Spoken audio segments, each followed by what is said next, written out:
Welcome to the Workplace Minute, powered by H3 HR Advisors and sponsored by Paychex, one of the leading providers of HR, payroll, retirement, and software solutions for businesses of all sizes. My name is Steve Boese. Highlights from the 10th Annual Women in the Workplace Report.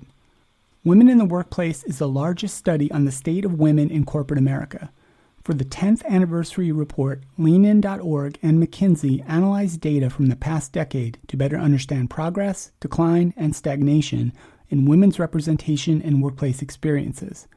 Over the last 10 years, more than 1,000 companies have participated in the study, and over 480,000 people have been surveyed on their experiences. Here are some of the key takeaways from 10 years of data reported by the Women in the Workplace report. Over the past 10 years, women's representation has increased at every level. Most notably, women today make up 29% of C-suite positions, compared to just 17% in 2015.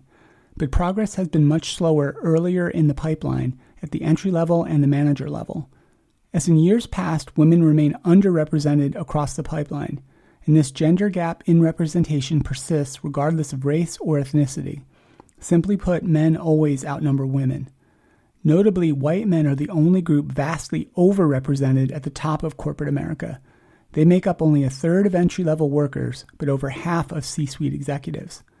Women remain less likely than men to be hired into entry-level roles, which leaves them underrepresented from the very beginning.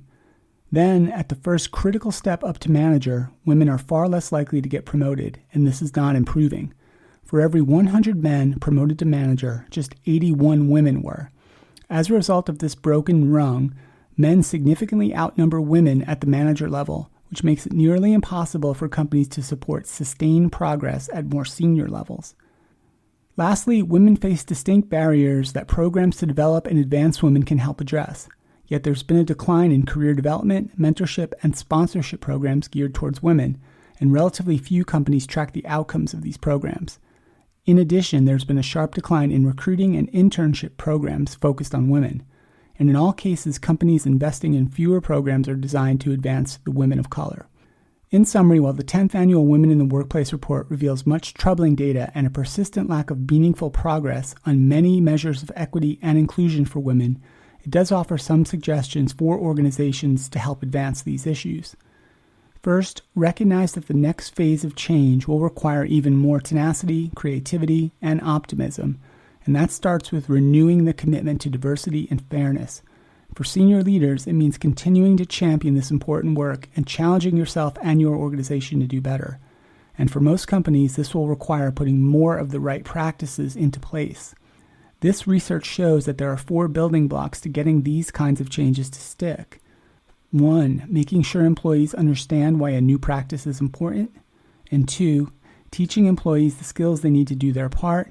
3, putting mechanisms in place to support the practice. And finally, 4, ensuring leaders role model the right behaviors. Many organizations do some of these things when they're introducing a new practice, but surprisingly few do all of them. And finally, there are practical steps organizations can take to drive further progress in areas that we know are particularly important for advancing women and fostering inclusion. Debiasing the hiring and promotions process is key. Inspiring and equipping employees to curb their bias and practice more allyship. And finally, and importantly, unlocking managers to influence careers and overall team culture. This research remains important for organizational and HR leaders alike as they continue to strive to make work better and fairer for everyone. Thanks to Lean In and McKinsey for sharing this essential information. We will continue to follow all the important topics and trends in the world of work here on the HR Happy Hour Media Network. That's it for the Workplace Minute, powered by H3 HR Advisors.